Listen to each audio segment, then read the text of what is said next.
Hello बच्चों, welcome back to the channel.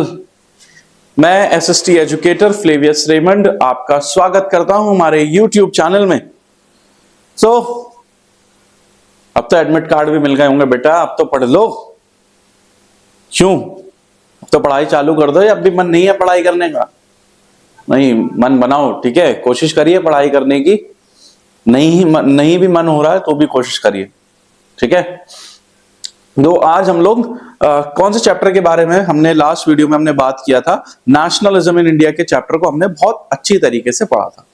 आज हम लोग इस चैप्टर के कुछ क्वेश्चन के बारे में जानेंगे, इंपॉर्टेंट क्वेश्चंस जो कि पेपर में आ सकते हैं, ठीक है। जितनी भी चीजें हैं उसके बारे में हम लोग यहां पर बात करेंगे, ठीक है। देखिए,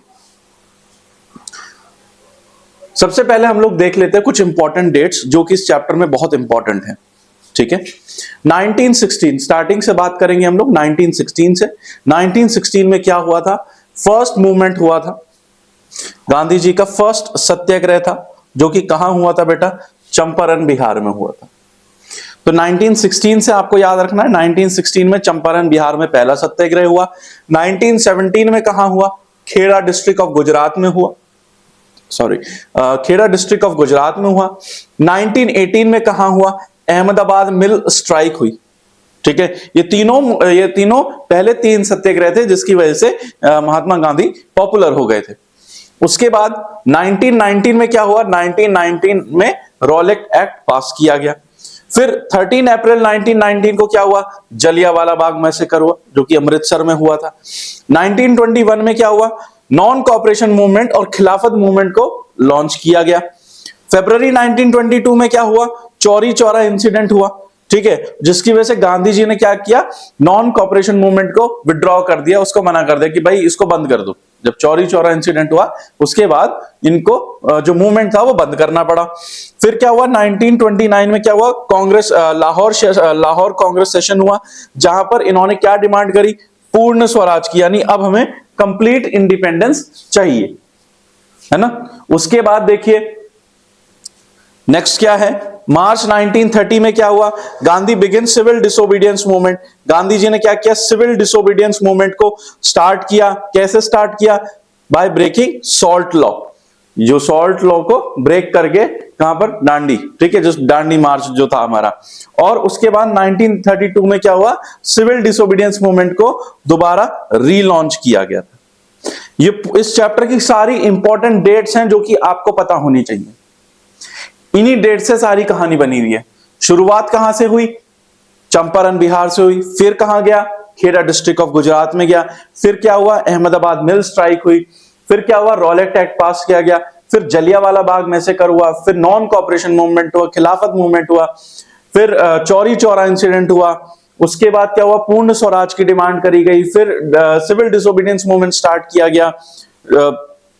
फिर दांडी मार्च, ठीक है, और उसके बाद सिविल डिसोबीडियंस मूवमेंट को दोबारा रीलॉन्च किया गया, ठीक है। इस चैप्टर की ये सारी डेट्स आपको याद रखनी है। अगर ये डेट्स आपको याद रहेंगी तो आप पूरी कहानी आप अपने मन में बिठा लेंगे। चलिए अब इसके कुछ क्वेश्चंस करते हैं। देखिए, Who among the following led the peasant movement in Bardoli in 1928? इन चारों में से कौन से थे जिन्होंने, ठीक है, पीजेंट्स मूवमेंट को लीड किया था इन 1928 में? इसका आंसर है बेटा सरदार वल्लभ भाई पटेल, ठीक है। फटाफट मैं आपको इस चीज के कवर करके चलूंगा। देखिए, अब इस तरीके का क्वेश्चन भी आपके पास आ सकता है। Identify the correct option that describe the act given below. यहां पर हमारे पास 4 एक्ट दे रखे हैं, ठीक है। हमें ये तीनों ऑप्शंस पढ़ने हैं और इनमें से बताना है कि इन तीनों में से ये तीनों जो लिखे गए हैं ये किस एक्ट के लिए लिखे गए हैं। देखिए, the act was pass by the imperial legislative council. ये जो एक्ट था ये इंपीरियल लेजिस्लेटिव काउंसिल ने पास किया था। It gave the power of the government to repress political activities, यानी इस पावर में क्या था कि हम पॉलिटिकल एक्टिविटीज को रिप्रेस कर सकते थे। कौन? हम कौन? ब्रिटिशर्स, ठीक है। It empowered the government to detain political prisoners without trial. इसके अलावा इसमें क्या था कि कोई भी पॉलिटिकल प्रिजनर है हम उसको डिटेन कर सकते हैं बिना किसी ट्रायल के और उसको 2 साल की सजा दे सकते हैं। अब मैंने 2 साल बोल दिया, आप अपनी कहानी समझ जाइए कि किसके बारे में बात हो रही है। ये रॉलेट एक्ट के बारे में बात कर रहे हैं, ठीक है। तो इस तरीके का क्वेश्चन आपके पास आ सकता है। नेक्स्ट देखिए बेटा, इस तरीके के क्वेश्चंस भी आपके पास आ सकते हैं। एक ये वाला चैप्टर, एक हमारा nationalism in India, sorry rise of nationalism in Europe में भी मैंने आपको ये चीज बताई थी। देखिए इस तरीके क्वेश्चन क्या है, arrange the following in a sequential order based on the events that shape the non cooperation movement. हमें इस सीक्वेंस को अरेंज करना है कि नॉन कॉपरेशन मूवमेंट से क्या क्या चीजें हुई थी। देखिए जिसकी वजह से नॉन कॉपरेशन मूवमेंट हुआ। पहला देखिए, general Dyer open fire at the large crowd gathered in the enclose ground of the Jallianwala Bagh. General Dyer ने क्या किया, जलियांवाला बाग में जैसे जो लार्ज क्राउड था उसके ऊपर ओपन गोलियां चलवा दी। ठीक है। सेकंड क्या था, forest recruitment carried out by the British government, sorry force recruitment, यानी जबरदस्ती लोगों को भर्ती किया गया। कहां पर, आर्मी में भर्ती किया गया। किसने किया, ब्रिटिश गवर्नमेंट ने किया। और इकोनॉमिक हार्डशिप फेस करनी पड़ी during the world war one, first world war के टाइम पे। थर्ड देखिए, the defeat of the Ottoman Empire of the Turkey led to the formation of Khilafat movement. Ottoman Empire के जो ऑटोमन एम्पायर जो कि Turkey में हार गया था, उसकी वजह से खिलाफत मूवमेंट हुआ। ठीक है, जिसकी वजह से खिलाफत मूवमेंट का फॉर्मेशन हुआ। फोर्थ देखिए, Gandhi ji launch nationwide satyagraha against the Rowlatt Act. Gandhi ji ने क्या किया, नेशन वाइड सत्याग्रह किया अगेंस्ट द रॉलेट एक्ट। देखिए अब कहानी शुरुआत होती है वर्ल्ड वॉर वन से। कहानी की शुरुआत कहां से होती है, वर्ल्ड वॉर वन से। जब हमने पढ़ा था कि वर्ल्ड वॉर वन से ही भारत के ऊपर इंपैक्ट डलना चालू हो गया था। तो सबसे पहले कहानी कहां आती है, वर्ल्ड वॉर वन पे। तो ये हमारा फर्स्ट है। ठीक है, उसके बाद क्या है, उसके बाद आएगा जनरल डायर, यानी उसके बाद रॉलेट एक्ट पास किया गया। वो तो चंपारण बिहार वो सब बाद में आ गया। फिर रॉलेट एक्ट पास किया गया। रॉलेट एक्ट हुआ। रॉलेट एक्ट के ऊपर सप्रेशन चालू हो गया। लोग जब पता चला कि अच्छा ऐसे कैसे हमारे ऊपर डिटेंशन लगा देंगे, तो फिर क्या होने लगी, हड़ताल होने लगी। फिर जलियांवाला बाग की मैंने आपको कहानी बताई थी कि कुछ लोग बैसाखी मनाने के लिए आए थे, कुछ लोग प्रोटेस्ट करने के लिए आए थे, तब जनरल डायर ने गोली चलवाई थी। तो ये हमारा सेकंड आ जाएगा। ठीक है, उसके बाद देखिए फाइनली उसके बाद क्या हुआ, जब जनरल डायर ने, ठीक है, ओपनली फायर करवाया, गोलियां चलवाई। उसके बाद गांधी जी को क्या करना पड़ा, नेशन वाइड सत्याग्रह करना पड़ा। ठीक है, नेशन वाइड सत्याग्रह हुआ था। उसके बाद देखिए अब हमारे पास लास्ट बचता है कि जब सत्याग्रह क्या हुआ, खत्म हो गया, जब उनको ये पता चला कि क्या क्या दिक्कतें आई थी, तो मेन प्रॉब्लम क्या थी, हिंदू और मुस्लिम यूनाइट नहीं थे। तो बाद में उन्होंने जाके जो खिलाफत मूवमेंट के जो लीडर्स थे उनके साथ बात करी थी, मोहम्मद अली और शौकत अली। तो कहानी क्या बनती है, 2143। ठीक है, 2143, यानी जो हमारा ऑप्शन बी है बेटा वो बिल्कुल सही है। आइए नेक्स्ट देखते हैं। नेक्स्ट देखिए, arrange the following statement in sequential order based on the events. एक बार फिर से उसी तरीके का क्वेश्चन है, सेम वही कहानी लिखी गई है। पहला देखिए, मार्शल लॉ इंपोज किया गया and General Dyer took command. Martial law impose किया गया और जनरल डायर ने कमांड ली। दूसरा क्या था, non violent civil disobedience started with the hartal on 6 April. देखिए, non violent civil disobedience start किया गया विद हड़ताल के साथ 6 अप्रैल को। Gandhi ji in 1919 decided to launch a nationwide satyagraha against the proposed Rowlatt Act. Gandhi ji ने क्या किया, नेशन वाइड सत्याग्रह किया टू प्रपोज जो रॉलेट एक्ट था उसके खिलाफ में। ठीक है, और फोर्थ क्या है, Jallianwala Bagh incident took place. बताइए बेटा इसका क्या आंसर होना चाहिए। फिर से हम लोग अगर हम कहानी जोड़ेंगे तो हमारी कहानी जुड़ जाएगी।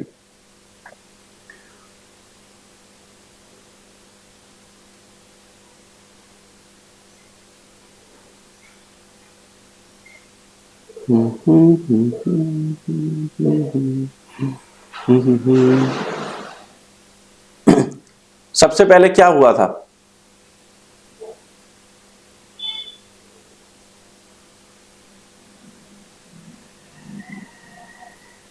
सबसे पहले मार्शल लॉ इंपोज हुआ था, ये तो हम लोग जानते हैं। नहीं, मार्शल लॉ थोड़ी इंपोज हुआ था।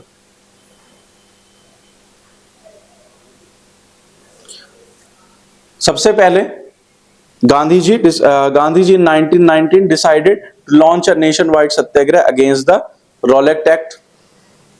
ठीक है, पहला ये आएगा। दूसरा क्या आना चाहिए, non violent civil disobedience start हुआ था, उसके बाद सिविल डिसोबीडियंस मूवमेंट स्टार्ट हुआ, फिर क्या हुआ, मार्शल लॉ पास किया गया और उसके बाद जलियांवाला बाग इंसिडेंट हुआ। ठीक है, देखिए पहले 1919 में लॉन्च किया गया नेशन वाइड सत्याग्रह जो कि रॉलेट एक्ट के अगेंस्ट था, और इसकी शुरुआत कैसे हुई, non violent civil disobedience movement से, जो कि हड़ताल हुई 6 अप्रैल को। ठीक है, उसके बाद क्या हुआ, उसके बाद जब हड़ताल होने लगी फिर ब्रिटिश गवर्नमेंट ने क्या किया, मार्शल लॉ लगा दिया।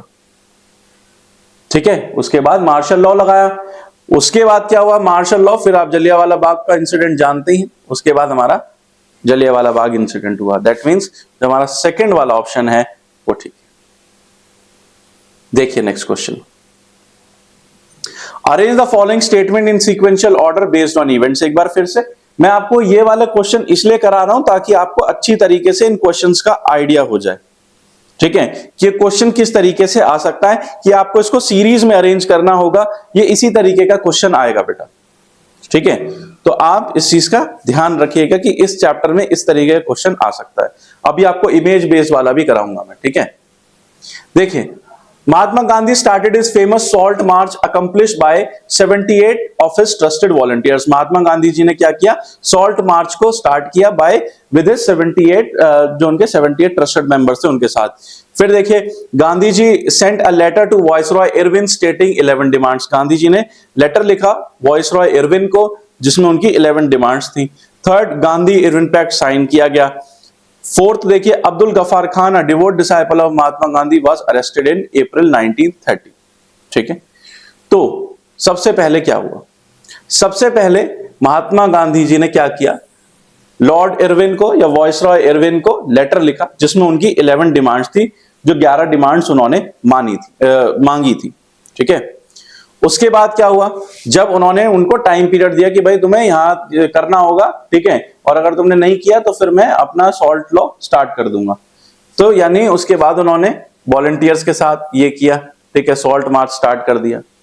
फिर क्या हुआ, फिर उसके बाद अप्रैल 1930 में क्या हुआ, अब्दुल गफार खान को अरेस्ट किया गया। ठीक है, और एट लास्ट, ठीक है, जब इतना सब कुछ हो गया तब गांधी इरविन पैक्ट साइन किया गया। ठीक है जी, तो इसके अकॉर्डिंग हमारा ऑप्शन ए जो है बेटा वो बिल्कुल ठीक है।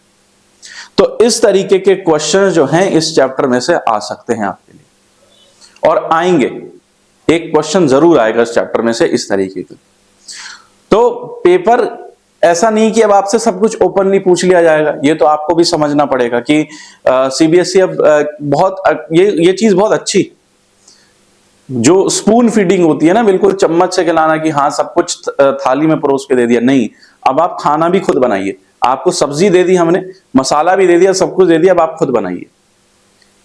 तो और जब आप खुद बनाएंगे ना तो खाना ज्यादा अच्छा बनेगा, आपको लाइफ टाइम वो चीज याद रहेगी कि अच्छा ऐसा ऐसा हुआ था। अगर सिर्फ आप स्पून फीडिंग करते रहेंगे तो आप एक बार कुछ समय बाद ये चीज भूल जाएंगे। ठीक है, okay, so now we have questions. MCQ आपके इसी तरीके के आएंगे, इसलिए मैंने आपको ज्यादा नहीं बताया। ठीक है, बट इस तरीके के आएंगे तो आप थोड़ी सी, इसलिए मैंने आपको सबसे पहले इंपॉर्टेंट डेट्स क्यों दिखाई। देखिए मैंने आपको इंपॉर्टेंट डेट्स इसलिए दिखाई ताकि आपको सीक्वेंस याद रहे।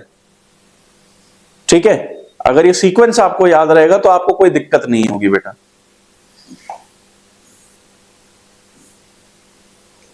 चलिए क्वेश्चंस देख लेते हैं। Why did the Indian oppose the Simon Commission. Indians ने साइमन कमीशन को क्यों अपोज किया। बहुत आसान सी बात है, साइमन कमीशन को क्यों अपोज किया, सर जॉन साइमन आए थे, लेकिन दिक्कत क्या थी, वो साइमन कमीशन थी, उनकी टीम थी पूरी, लेकिन उसमें सबसे बड़ी दिक्कत क्या थी कि कोई भी इंडियन मेंबर नहीं था, कोई भी उसमें इंडियन मेंबर नहीं था। तो क्या रिपोर्ट बना के भेजते, है ना। तो वही चीज देखिए, Indian oppose Simon Commission as there was no Indian member in the commission. उस कमीशन में कोई भी इंडियन मेंबर नहीं था। And also its term of reference did not hold out hopes of any remotely like swaraj. और वो जो commission थी उसमें स्वराज का कहीं जिक्र नहीं था। उन्होंने ये बोला था कि भाई आप जाइए और आप देखिए इंडिया में क्या दिक्कत है, क्यों इतना शोर शराबा हो रहा है, और अगर उनके संविधान में कोई बदलाव करना होगा तो हम कर देंगे, कोई नियम कोई बदलना होगा तो कर देंगे। स्वराज की कहीं डिमांड नहीं थी उसमें, स्वराज के लिए नहीं भेजा था। तो ये दो दिक्कतें थी, इसलिए साइमन कमीशन को अपोज किया गया। पहला, एक तो कोई भी इंडियन मेंबर नहीं था उसमें, और दूसरा क्या था बेटा, दूसरा ये था कि उसमें स्वराज का कहीं भी रेफरेंस नहीं था। ठीक है, आसान है, ज्यादा टेंशन नहीं लेना। देखिए, explain any 3 causes that led to non cooperation movement. कोई भी 3 कारण बताइए जिसकी वजह से नॉन कोऑपरेशन मूवमेंट हुआ था। वैसे मैंने यहां पर पूरा सब कुछ गणित लिख दिया है। ठीक है, reason for launching the non cooperation movement 1918 peasants was facing the effect of satyagraha demands in 1990। ठीक है, वो आप पहला आप लिख सकते हैं। ठीक है, कि जो तीनों सत्याग्रह हुए थे। ठीक है, देखिए यहां पर लिखा है 1918 में पीजेंट्स के साथ क्या हुआ था, facing the effects of famine and drought resorted to satyagraha to have their demands fulfilled. उनके डिमांड फुलफिल करने के लिए 1919 Ahmedabad workers strike also receive Gandhi support. These movements of local character brought Gandhi closer to the life of the people. ठीक है, तो और second क्या था, सेकंड रीजन क्या था, रॉलेक्ट एक्ट। और रॉलेक्ट एक्ट तो आपको याद रखना चाहिए कि रॉलेक्ट एक्ट आपके लिए पूरी कहानी बना देगा इस चैप्टर की। पहला क्या था कि जो पीजेंट्स थे उन क्योंकि 1918 में 1919 में फेमाइन आ गया था, तो इसकी वजह से उनको दिक्कत हुई थी, ड्राउट आ गया था, सूखा पड़ गया था, वो जो मैंने आपको लगान वाली कहानी बताई थी, है ना। तो वो लिख सकते हैं आप। दूसरा क्या है, रॉलेक्ट एक्ट, क्योंकि वो टैक्स फॉरेनर्स टैक्स कम ही नहीं कर रहे थे। जो अंग्रेज थे उन्होंने बोल दिया था कि भाई आपको तो टैक्स देना पड़ेगा, रेवेन्यू जो है, जो टैक्स है वो आपको एज इट इज देना पड़ेगा, उसमें हम कोई कमी नहीं करेंगे, हम आपका कोई भी जो लगान है उसको माफ नहीं करेंगे। तो इसलिए क्या एक उनके अंदर इस चीज का बहुत वो आ गया था। ठीक है, कि भाई एक तो हमारी प्रॉब्लम है, ऊपर से हमारी जमीन से हम ही लूटने की कोशिश कर रहे हैं। दूसरा क्या था, रॉलेक्ट एक्ट। तीसरा क्या था बेटा, तीसरा था जलियांवाला बाग। ठीक है, वही लिखा है, during a protest meeting in Amritsar against Rowlatt Act the military commander Amritsar General O'Dwyer ordered firing of a peaceful and unarmed gathering which 1200 people got killed। ये मतलब एक तरीके से पूरी कहानी लिखिए, ये आप लिख सकते हैं। ठीक है, ये आप इजीली लिख सकते हैं, ट्राई करिए। जब तक आप खुद नहीं लिखेंगे आपको नहीं पता चलेगा कि आप किस लेवल पर है। ठीक है, तो सबसे पहले आप लिख सकते हैं conditions of peasants.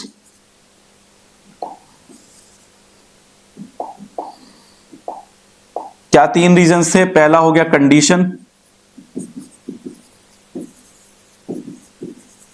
Condition of peasants. दूसरा क्या था, रॉलेक्ट एक्ट। तीसरा क्या था, जलियांवाला बाग मैसेकर।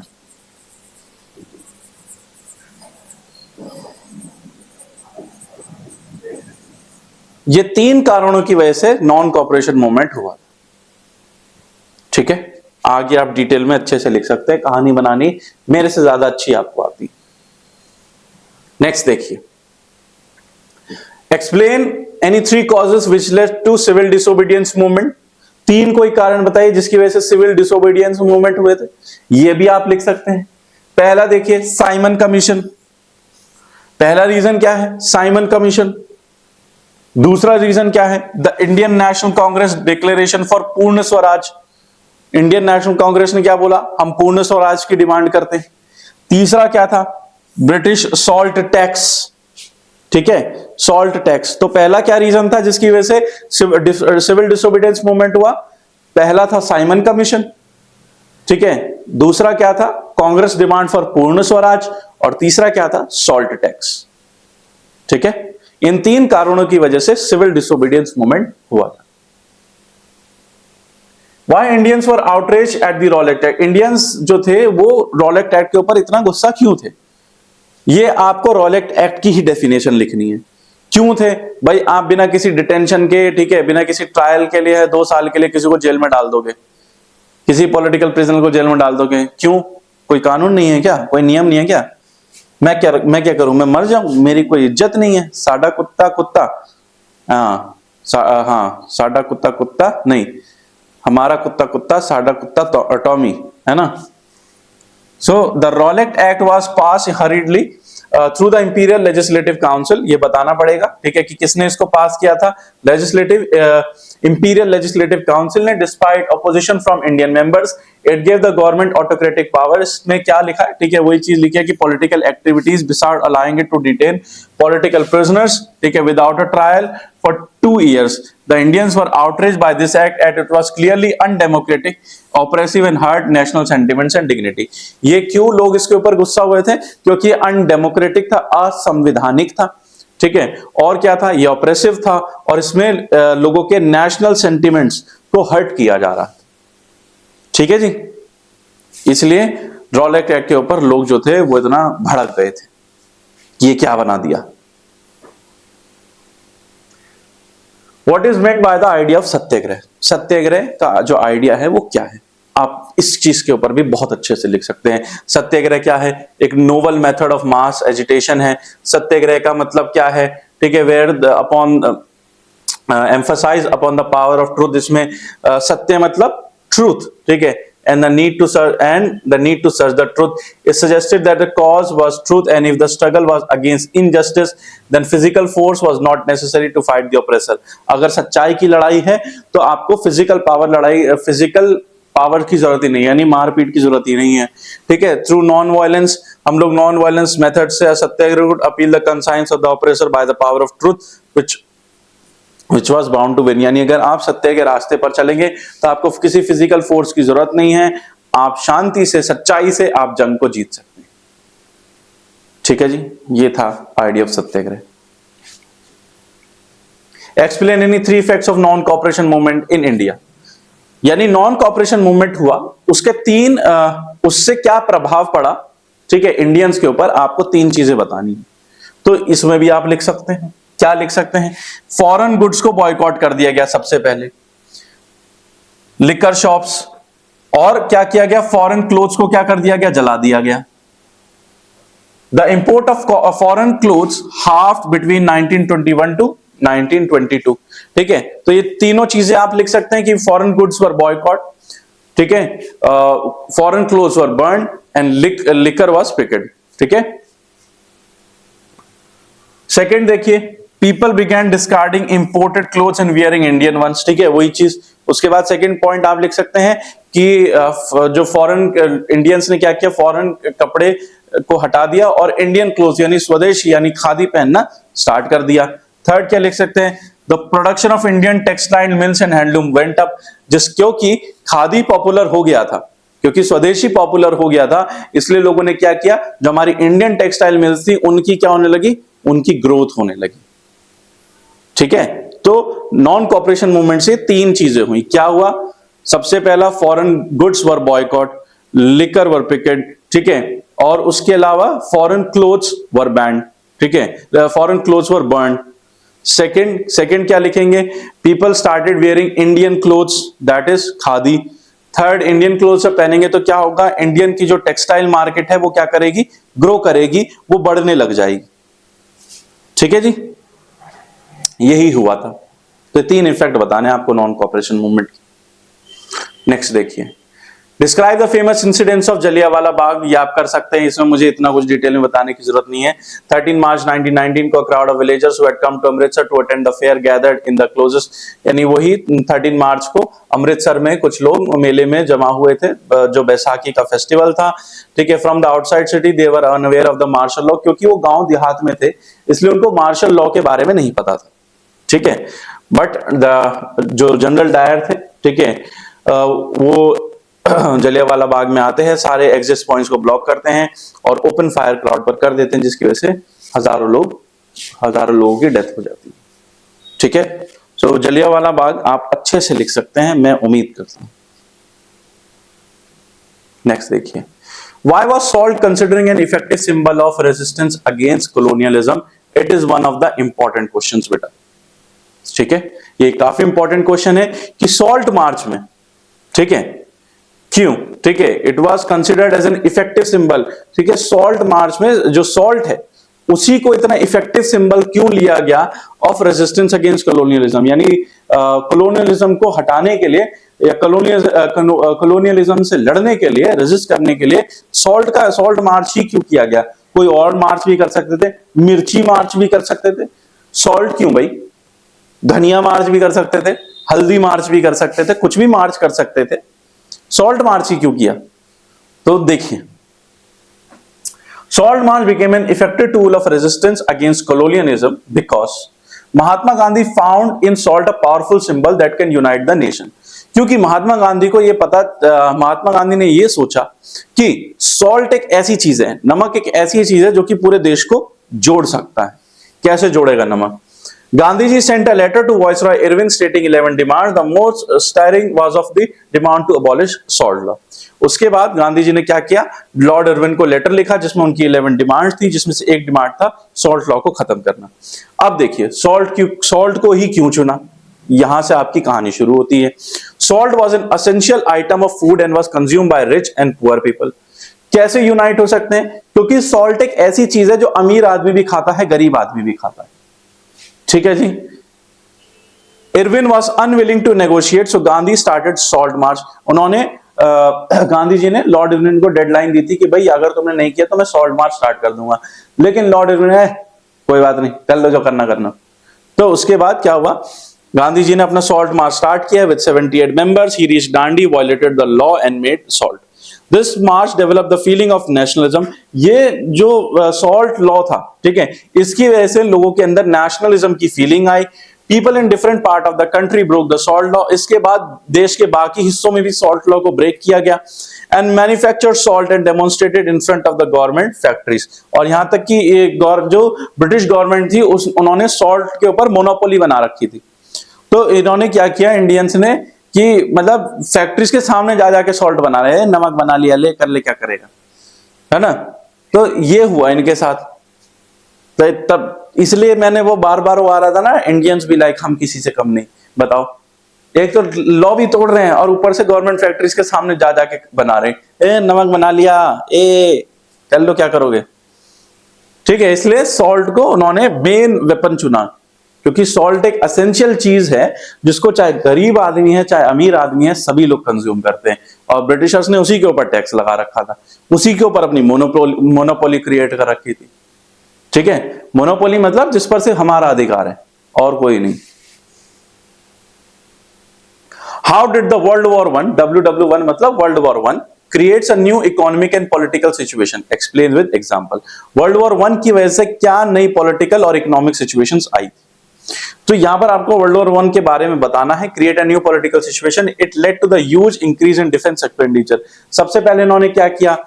टैक्सेस बढ़ा दिए। मैंने बताया था चैप्टर के स्टार्टिंग में ही है, टैक्सेस बढ़ा दिए। क्यों? अपना डिफेंस एक्सपेंडिचर इंक्रीज करने के लिए, हथियार खरीदने के लिए। तोतला सेठ से हथियार खरीदने के लिए मैंने बताया था ना, तोतला सेठ से हथियार खरीदने पड़ेंगे। तो कैसे खरीदेंगे? पैसे से खरीदेंगे। पैसा कहां ले रहे थे? इंडियन से ही पैसा ले रहे थे। Which was financed by war loans and increasing taxes, custom duties were raised and income tax was introduced। income tax को introduce किया गया, custom duties बढ़ा दी गई। दूसरा क्या किया? प्राइजेस को डबल कर दिया गया। It hit the common people. इससे जो प्राइस डबल हो गए ये आम जनता के लिए और नुकसानदायक हो गया। और क्या किया गया? गांव में जा जाके सोल्जर्स की सप्लाई बढ़ा रहे थे। क्या कर रहे थे? फोर्स रिक्रूटमेंट कर रहे थे, जबरदस्ती लोगों को भर्ती कर रहे थे गांव में जा जाकर। जो भी अच्छा हट्टा कट्टा आदमी दिख गया, आ जाओ चल जंग लड़ने चलो। फिर देखिए क्या हुआ 1919 में क्रॉप फेल हो गई थी। क्या हुआ था? जिसकी वजह से जब क्रॉप फेल हो गई तो शॉर्टेज ऑफ फूड हो गया। इसके अलावा क्या हुआ? Spread of influenza epidemic. ठीक है, इन्फ्लुएंजा एपिडेमिक आ गया था, जिसकी वजह से क्या हुआ? 13 million people died in India. ये मैंने चैप्टर के स्टार्टिंग में ही बता रखा है, तो ये वही पॉइंट है। तो आपको वर्ल्ड वॉर वन के बाद क्या कंडीशन आ गई थी? इकोनॉमिक और पॉलिटिकल कंडीशन, ये वही इकोनॉमिक कंडीशन मतलब तौबा तौबा रे तौबा। उसके बाद वो था ना, वो मैंने वीडियो में डाल रखा है, इंडियंस भी लाइक अरे बस कर पगले रुलाएगा क्या। तो वही कंडीशन हो रही थी कि मतलब इतना ज्यादा दबाव पड़ गया था, तो इंडियंस ब्रिटिशर्स से कह ही रहे थे कि बस कर पगले, अब क्या रुलाएगा क्या हमें। ठीक है,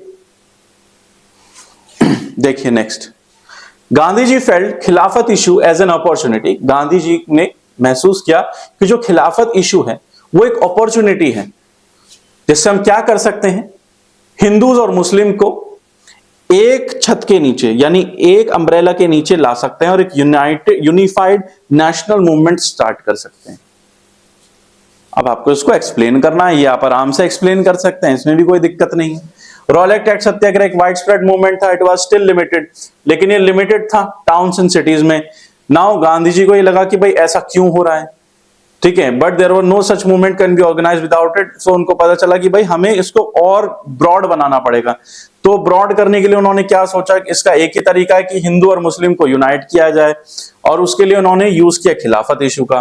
the First world War ended with the defeat of Ottoman Empire, ठीक है। द फर्स्ट वर्ल्ड वॉर जब खत्म हुई थी तो क्या हुआ था, ऑटोमन जो ऑटोमन टर्की था वो खत्म हो गया था, वो हार गया था। And there were rumours that the harsh peace treaty was going to be imposed on Ottoman emperor, कि जो ऐसा मतलब रूमर्स अफवाह फैला दी गई थी कि जो ऑटोमन एम्पायर के जो एम्परर हैं, ठीक है, जो इस्लामिक वर्ल्ड के जो खलीफा हैं, जो उनके लीडर हैं, उनके ऊपर बहुत बुरा व्यवहार उनके साथ किया जाएगा।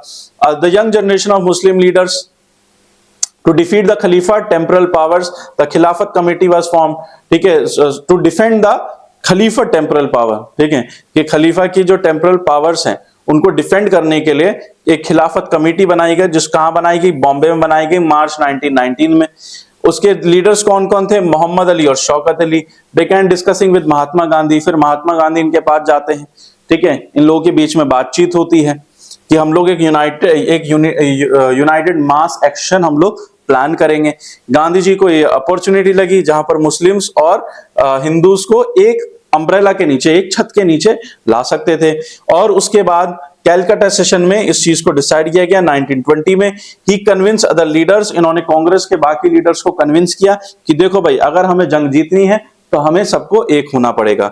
To start a non cooperation movement in support of Khilafat as well as for swaraj, क्योंकि हिंदूज जो थे वो स्वराज के लिए लड़ रहे थे, मुस्लिम जो थे वो खिलाफत इशू के लिए लड़ रहे थे।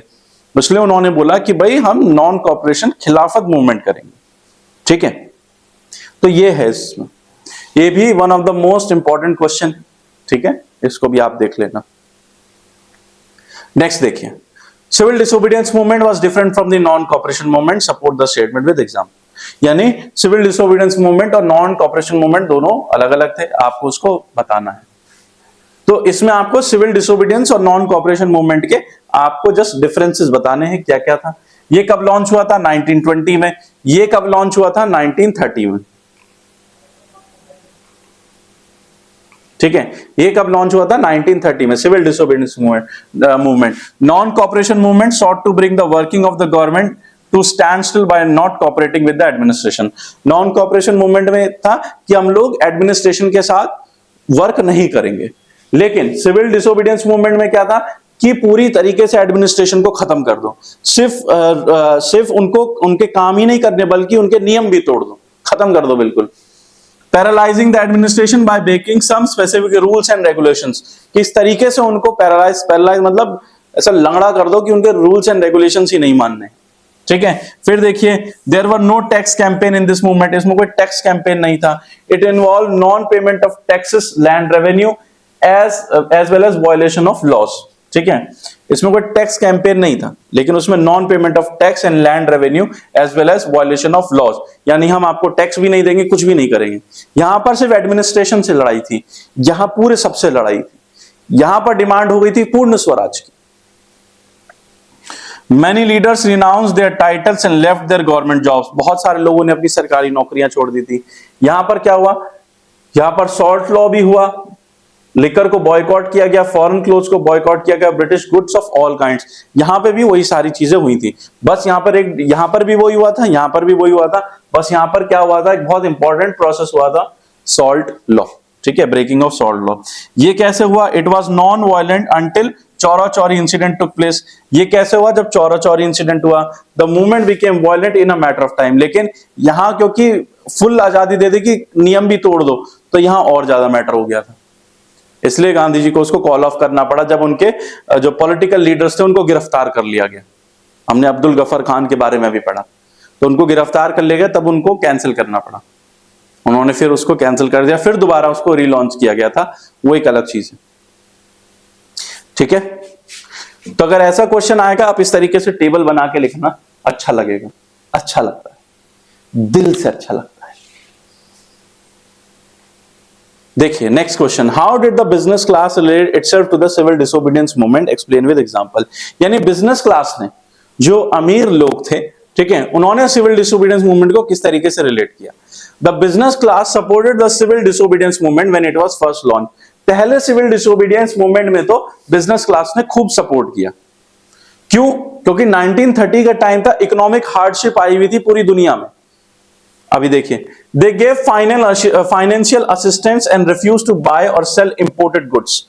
एक तो इन्होंने फाइनेंशियल असिस्टेंस दिया, यानी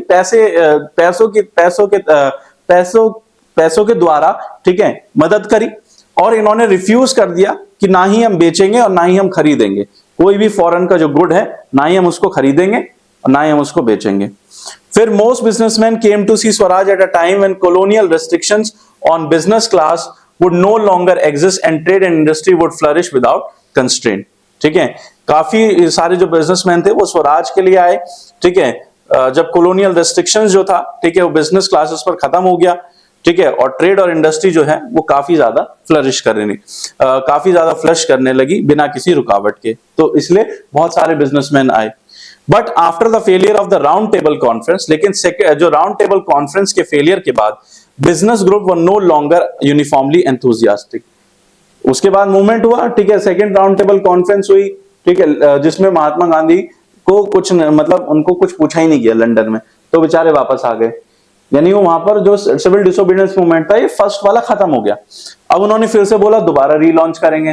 तो इस बार बिजनेस क्लास कहने लगे हमारे पास यही काम रह गया, पहले जब किया था तो सही चल रहा था, क्यों कैंसिल किया, क्यों बंद किया, अब इसको दोबारा फिर करना है। तो नेक्स्ट टाइम जब हुआ, इन्होंने इतना जोश से कोई काम नहीं किया। So when the movement was relaunched by Gandhi ji, most of them withdraw their support. जब दोबारा गांधी जी ने इसको लॉन्च किया, तो इस बार बिजनेस क्लास ने बोला देखो भैया, हमारे पास ना है इतना टाइम, हम है काम धंधे वाले लोग, तो हम इतना योगदान आपको नहीं दे सकते। जब आपने पहले किया था तब हम आपके साथ थे, तब आपने कैंसिल कर दिया, अब आप कह रहे हो कि दोबारा कर दो। हम यही करते रहेंगे, हम अपने बीवी बच्चे पालेंगे।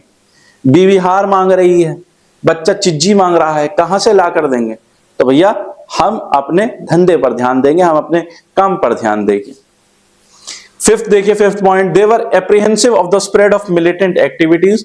ठीक है, वो एप्रीहेंसिव थे स्प्रेड ऑफ मिलिटेंट एक्टिविटीज से, and were worried about prolong disruption of business. ठीक है, क्योंकि मिलिट्री ब्रिटिश गवर्नमेंट भी उस समय चुप नहीं थी। वो देख रहे थे कि जब इतनी लड़ाइयां हो रही है ना, तो वो छांट रहे थे कि कौन कौन क्या क्या कर रहा है। आ जा बेटा, तेरा नंबर लगाऊंगा आज, तो दिख जा मुझे।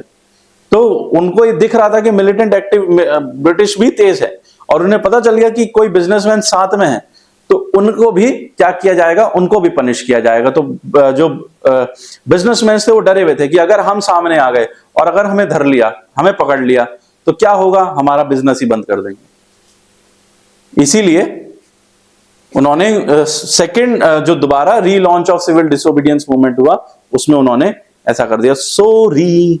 ठीक है, नेक्स्ट क्वेश्चन देखिए, how did the people belonging to different communities, region and language group develop a sense of collective belonging। यानी अलग अलग कम्युनिटीज के लोग, अलग अलग रीजन के लोग, अलग अलग लैंग्वेजेस के लोग किस तरीके से एकजुट हुए 19वीं सेंचुरी में।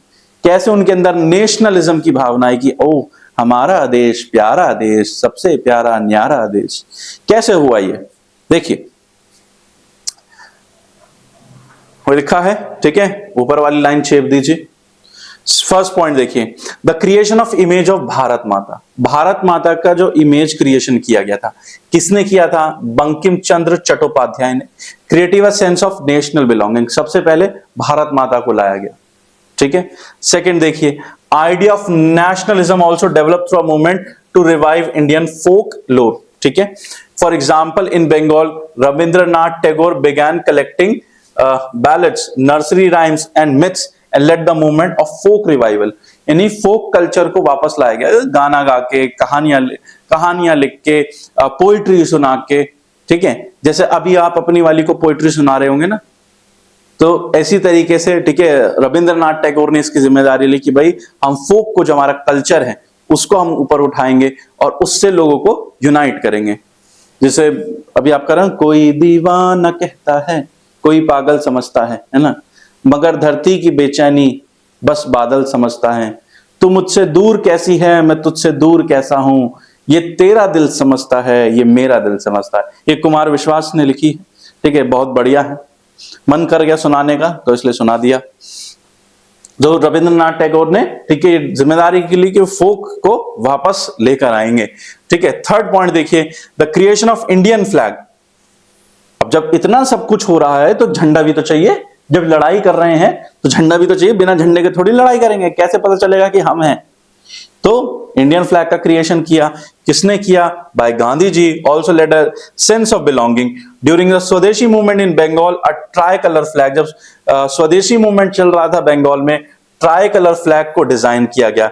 It had 8 lotuses representing 8 provinces of British and a crescent moon representing Hindus and Muslim, ठीक है। Another means of creating a feeling of nationalism was through reinterpretation. By the end of the 19th century, many Indians began feeling that to instill a sense of nation, of pride in the nation, Indian history has to be thought about differently. ठीक है, कुछ एक था कि हम लोग हमारी जो इंडियन हिस्ट्री है उसको दोबारा रीइंटरप्रेट करेंगे, बताएंगे लोगों कि हमारा पहले भारत कैसा था, किस तरीके के हम लोग योद्धा थे, किस तरीके से हमने अपना साम्राज्य बनाया, ये किया वो किया, ठीक है। तो ताकि लोगों के अंदर भी एक फीलिंग जागे कि अच्छा हमारा देश कितना अच्छा था और ये देखो अंग्रेजों ने आके हमारे साथ क्या कर दिया। तो इसलिए उठाओ डंडा, निकाल डंडा, बजाओ, ठीक है। तो फिर उनके अंदर इस तरीके की फीलिंग्स आने लगी, भावनाएं आने लगी। द ब्रिटिश सॉ इंडियंस, ठीक है, इसके अलावा ब्रिटिश ने क्या देखा? Saw Indians as backward and primitive. जो इंडियंस थे, आप एक मूवी आई थी मर्द, पिक्चर था, मर्द नाम था उस पिक्चर का, अमिताभ बच्चन, श्री लेजेंड अमिताभ बच्चन जी की पिक्चर थी वो। और उसमें ना एक उसमें दिखाया गया कि ब्रिटिश के टाइम पे क्या था, तो सिनेमाज में, ठीक है, जो सिनेमा हॉल होते हैं, पिक्चर हॉल जो होते हैं, वहां पर पहले लिखा रहता था Indians and dogs are not allowed, यानी भारत के लोग, यानी भारतीय लोग और कुत्ते, ठीक है, अलाउड नहीं है। ये सिनेमा हॉल में लिखा रहता था, होटल्स में लिखा रहता था, इस तरीके से लिखा रहता, ये जो है वो लोग लिख के रखते थे। यानी जो ब्रिटिशर्स थे वो इंडियंस को क्या समझते थे? पिछड़ा वर्ग का, कि अरे ये क्या है, ठीक है, क्योंकि वो गोरे हैं तो वो अपने हिसाब से सोचते थे कि भाई ये हमारे सामने क्या है, हम हैं जो हैं, हम हैं सुंदर, मैं इतनी सुंदर हूं, मैं क्या करूं। ब्रिटिशर्स भी यही सोचते थे और इंडियंस को कुछ सोचते ही नहीं थे। Set as a backward and primitive, incapable of governing themselves, और उनको ये लगता था कि ये क्या अपने लिए, ठीक है, ये अपनी गवर्नमेंट क्या चलाएंगे, इनको तो खुद का नहीं पता। भाई उनको सारी चीजों के बारे में पता था, वो सोचे ये क्या सरकार चलाएंगे, इनको कपड़े पहनने का तरीका नहीं आता, बात करने का तरीका नहीं आता, ये क्या सरकार चलाएंगे। In response, Indian began looking into the past to discover India's great achievement, और इसकी वजह से, ठीक है, इंडिया अपने पास्ट को रिकवर करने लगी और सोचने की अच्छा ये हमें कह रहे हैं कि हम क्या करेंगे। हमारे राजाओं को देखो कितने शान और शौकत से रहते थे, कितनी अच्छी तरीके से जीते थे, लेकिन इन लोगों ने आके हमें डिवाइड एंड रूल कर दिया, हमें बांट दिया। तो इस तरीके से क्या हुआ, इस तरीके से इंडियंस के अंदर नेशनलिज्म की फीलिंग या कलेक्टिव बिलोंगिंग, जिसको आप कहते हैं सेंस ऑफ कलेक्टिव बिलोंगिंग, यानी नेशनलिज्म की फीलिंग आई। ठीक है बेटा, ये आपको याद करना है। It is also one of the most important question. ये एक ये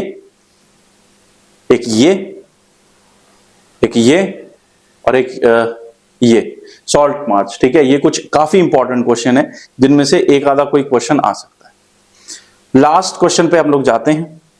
लास्ट क्वेश्चन है हमारा, tribal peasants interpreted the message of Mahatma Gandhi and the Swaraj in another way and participate in the non-cooperation movement differently. Justify the statement. यानी जो tribal people थे, ठीक है, उन्होंने महात्मा गांधी जी के नॉन कॉपरेशन मूवमेंट को, जो स्वराज था, उसको अपने हिसाब से इंटरप्रेट किया और आपको उसको बताना है कैसे। Tribal people interpreted the message of Mahatma Gandhi and the idea Swaraj in a different way in Gudem hills. अब देखिए यहां पर हमें किसकी कहानी लिखनी है बेटा, हमें यहां पर कहानी लिखनी है अलूरी सीतारमन राजू के बारे में। ठीक है। Gudem hills of Andhra Pradesh for instance a militant gorilla movement इन्होंने स्टार्ट किया 1920 में। It was not a form of struggle that Congress could approve. ये शांति वाली लड़ाई नहीं थी, ये थी मरो और मारो की, ठीक है। The led of guerrilla movement, ठीक है, गोरिल्ला मूवमेंट इसको स्टार्ट किया, गोरिल्ला मूवमेंट स्टार्ट किया गया। इसके लीडर कौन थे? Alluri Sitaraman Raju. Talked of greatness of Mahatma Gandhi, Mahatma Gandhi की बहुत तारीफ करते थे, इंस्पायर्ड भी थे नॉन कॉपरेशन मूवमेंट से और स्वराज से। ही परसुएटेड टू वियर खादी, इन्होंने लोगों को खादी पहनने के लिए बहुत मोटिवेट किया। एंड गिव अप ड्रिंकिंग, और कि शराब भी छोड़ दीजिए, ठीक है। At the same time he asserted that Indians could not be liberated only by the use of force, not non violence. इन्होंने बोला कि नॉन वायलेंस से, ये सब तो ठीक है, शराब भी नहीं पीनी चाहिए, ठीक है, खादी पहनना चाहिए, ये सब ठीक है, लेकिन क्या, लेकिन हम नॉन वायलेंस से यानी शांति से नहीं जीत सकते। हमें इनको इनकी भाषा में जवाब देना होगा, जैसे ये हमें ट्रीट करते हैं हमें इनके साथ ऐसा ही करना होगा। The Gudem rebels attack police station, इन्होंने काफी सारे पुलिस स्टेशन को अटैक किया था। Attempted to kill British officers, काफी सारे ब्रिटिश ऑफिशियल्स को मारने की कोशिश करी। Carried out guerrilla warfare for achieving swaraj, तो इन्होंने गोरिल्ला वॉरफेयर की मदद से इन्होंने स्वराज पाने की कोशिश करी, ठीक है। तो इन्होंने किस तरीके से लिया महात्मा गांधी के आइडिया ऑफ सत्याग्रह को, महात्मा गांधी के आइडिया ऑफ स्वराज को नॉन कॉपरेशन मूवमेंट पे, क्योंकि स्वराज महात्मा गांधी जी ने बोला था कि नॉन कॉपरेशन मूवमेंट हम बहुत शांति से करेंगे, कोई लड़ाई झगड़ा नहीं होगा। लेकिन ट्राइबल्स ने कैसे लिया? अच्छा नॉन कॉपरेशन मूवमेंट है, अच्छा निकालो तलवार और निकालो डंडा और कर दो काम तमाम, ठीक है। नेक्स्ट, अब तो नेक्स्ट नहीं है, दैट्स ऑल, देखा खत्म हो गया। सो ये सारे बेटा इंपॉर्टेंट क्वेश्चंस हैं। एक बार हम लोग एक चीज और देख लेते हैं, हम लोग एनसीईआरटी और देख लेते हैं एक बार।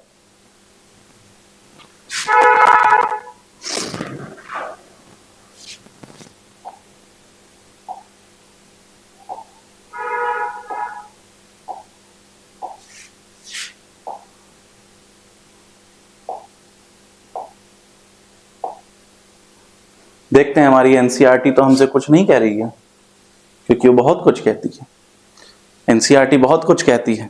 एनसीईआरटी ना देखो ऐसा है कि वो आपसे सारी बातें करती है, आपसे दिल की सारी बातें करेगी, लेकिन आपसे इजहार नहीं करेगी। हाँ यार सोच रहे हो सर कितना रोमांटिक हो गए, है ना।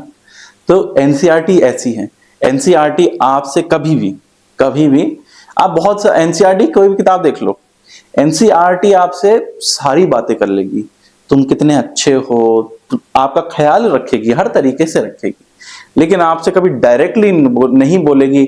आपसे कभी डायरेक्टली एनसीईआरटी आपसे कभी प्यार का इजहार डायरेक्ट नहीं करेगी कि हाँ, क्योंकि वो डरती है, वो भी डरती है कि अगर आपसे प्यार का इजहार सीधा सीधा कर दिया तो फिर आप उसकी वैल्यू क्या करेंगे। थोड़ी तो कॉम्प्लिकेटेड होनी चाहिए ना, है ना। तो इसलिए कई बार कुछ चैप्टर ऐसे होते हैं जो आपके समझ नहीं आते, यानी एनसीईआरटी कई बार आपसे नाराज हो जाती है, फूल जाती है, गुस्सा हो जाती है ना, मैं ना मानू तेरी बात, मैं ना समझाऊं तो ये क्या कह रहा। लेकिन कई बार आपको बहुत अच्छे से समझाती है। तो एनसीईआरटी हमारी बहुत अच्छी है, ठीक है। आइए थोड़ी सी एनसीईआरटी से प्यार भरी बातें करें। हे एनसीईआरटी, जरा बताओ मुझे क्या है तुम्हारे खजाने में। देखिए एनसीईआरटी में हम लोग क्या देखेंगे। एनसीईआरटी मैंने इसलिए निकाला पिक्चर बेस्ड क्वेश्चंस के लिए। पहली पिक्चर जनरल डायर वाली, देखिए ये जो पिक्चर है ये जलियांवाला बाग, ये जनरल डायर के टाइम के General Dyer crawling orders being administered by, यानी ये जो फोर्सेस हैं, ठीक है, ये जनरल डायर ने इनको ऑर्डर दे दिया कि आप जलियांवाला बाग में जाइए, ठीक है। तो ये जो फोर्सेस हैं ये अपनी तैयारी कर रहे हैं, क्रॉलिंग ऑर्डर्स, ठीक है, मार्चिंग के ऑर्डर्स मिल गए। Began administered by British soldiers Amritsar Punjab में 1990। तो अगर ऐसा कुछ आपके पिक्चर आता है पेपर में कि घर है या ऐसा कुछ दिख जाए तो समझ जाना, ठीक है, ये कौन सी पिक्चर है, ठीक है। अब इस पिक्चर से रिलेटेड क्या क्वेश्चन पूछा जा सकता है। इस पिक्चर में ये पिक्चर कब की है, ठीक है, 1990 की है, जलियांवाला बाग मैसेकर के टाइम की है, जनरल डायर का क्रॉलिंग ऑर्डर था। अगर इतना भी आया था ना जनरल डायर क्रॉलिंग ऑर्डर, तो समझ जाइए जनरल डायर अगर आ रहा है तो सीधा सीधा जलियांवाला बाग के बारे में बात कर रहे हैं। ठीक है जी, नेक्स्ट देखते हैं, देख लीजिए ये वाली इमेज देख लीजिए। अब boycott of foreign clothes, foreign clothes का बॉयकॉट किया गया। ये आप देख रहे हैं ना, फॉरेन क्लोथ्स कैसे बॉयकॉट कर रहे हैं ये लोग। स्पिनिंग व्हील जो होता है ना, जो चरखा होता है, उसको उससे दिखा रहे कि कपड़ा बना के। Foreign clothes were seen as a symbol of western economic and cultural domination. यानी फॉरेन क्लोथ्स क्या दिखाते हैं? कल्चरल डोमिनेशन दिखाते हैं कि हम बहुत पावरफुल हैं। नेक्स्ट देखिए, देखो ये वाला मैंने आपको इसलिए ये वाला एमसीक्यू दिया था। 1928 Vallabhbhai Patel led the peasant movement in Bardoli, a taluka district in Gujarat, enhancement of land revenue के लिए, knowing as the Bardoli Satyagraha. इसको हम बारडोली सत्याग्रह के नाम से भी जानते हैं। ठीक है, तो ये याद रखिएगा कि अगर ये नहीं आता है तो ये पूछ सकते हैं कि सरदार वल्लभ भाई पटेल ने कौन से मूवमेंट में अपना योगदान दिया। तो आपको ये पता होना चाहिए, बारडोली सत्याग्रह कब हुआ था? 1928 में हुआ था। ये अब जो ये चीजें है ना, देखो एनसीईआरटी आपसे छुप छुप के कुछ बातें कर रही है। जैसे यहां बहुत सारी बातें करी, यहां आपको एक हल्की सी तारीफ कर दी, यहां बहुत सारी बातें करी, यहां आपको एक थोड़ा सा हल्की सी बातें कर दी। नादान है बेचारी। ये देखिए चौरी चौरा इंसिडेंट, ये आपको याद रखना है बेटा। ठीक है, चौरी चौरा इंसिडेंट 1922 में कहां पर हुआ था बेटा? गोरखपुर में हुआ था। ठीक है, a peaceful demonstration in a bazaar turned into a violent clash with the police. Hearing of the incident, Mahatma Gandhi called the halt to the non-cooperation movement. जहां पर इन्होंने नॉन कोऑपरेशन मूवमेंट को महात्मा गांधी जी ने क्या किया था? क्लोज कर दिया था।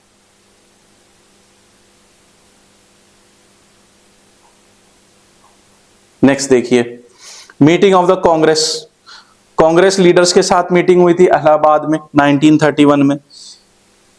तो आप इसमें देख सकते हैं। ठीक है, कौन कौन है इसमें? सरदार वल्लभ भाई पटेल हैं और जवाहरलाल नेहरू हैं एंड सुभाष चंद्र बोस। ठीक है, मेन लोगों के बारे में हमने बता दिया।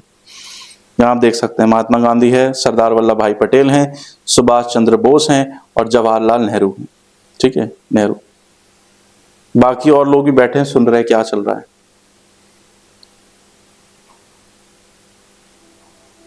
इसके बाद देखिए सॉल्ट मार्च। ठीक है, सॉल्ट मार्च ये आप देख सकते हैं, तो आप पहचान सकते हैं। अगर महात्मा गांधी इस तरीके से आपको नजर आ गए तो सॉल्ट मार्च लिख देना। ठीक है, ये देखिए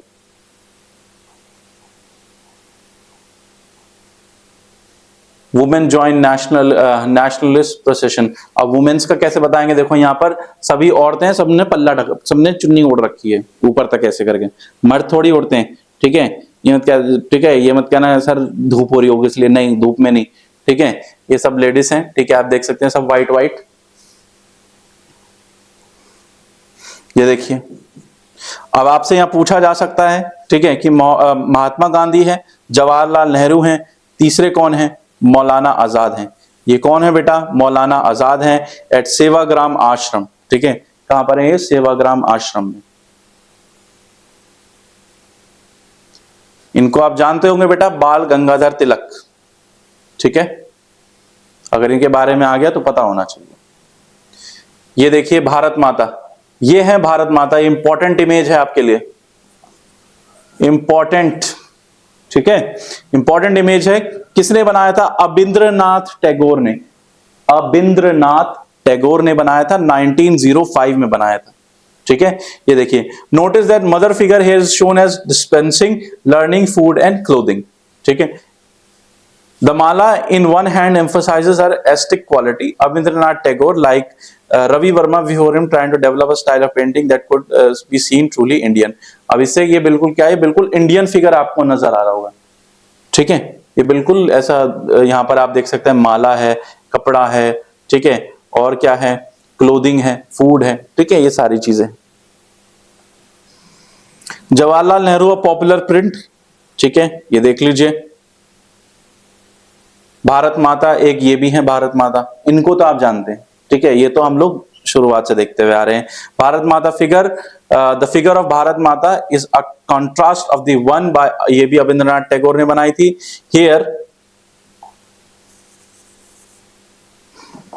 देखिए शोन अ त्रिशूल, यहां पर एक त्रिशूल भी है, ये देखिए ये रहा त्रिशूल है, ठीक है। स्टैंडिंग बिसाइड अ लायन, शेर के पास में है, एंड एन एलिफेंट, एलिफेंट भी है। और ये किस चीज का पावर है, ये किस चीज का सिंबल है, पावर एंड अथॉरिटी का। शेर को हम ऐसी थोड़ी जंगल का राजा कहते हैं, ठीक है। ये आप देख सकते हैं एक बार फिर से वुमेन प्रोसेशन, ठीक है।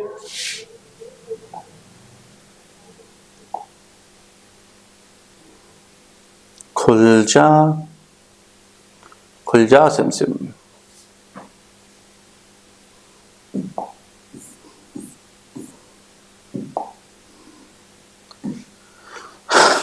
इस चैप्टर के बेटा यही इंपॉर्टेंट क्वेश्चंस हैं, इन्हीं में से कोई पेपर में आ सकता है आपके लिए।